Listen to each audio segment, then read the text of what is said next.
What was the genocide in Kosovo? We know from the Western documentation what it was. In the year prior to the bombing, according to just the Western sources, about 2,000 people were killed. Killings were distributed.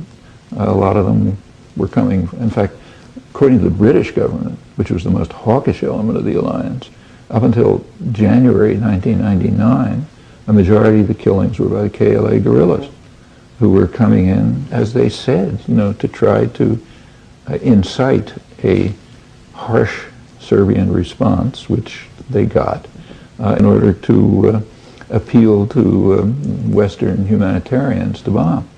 Well, we know from the Western records that nothing changed between January and March. In fact, up until March 20th, they indicate nothing. March 20th, they indicate an increase in KLA attacks. But it was ugly, but by international standards, I mean, almost invisible, unfortunately. And it was very distributed. If the British are correct, the majority was coming from KLA guerrillas. And as it later turned out, the KLA was also receiving financial and military support. I mean, they were being supported by the CIA in the early, in those months. Okay, so that's, not to call that genocide, is really to insult the victims of the Holocaust.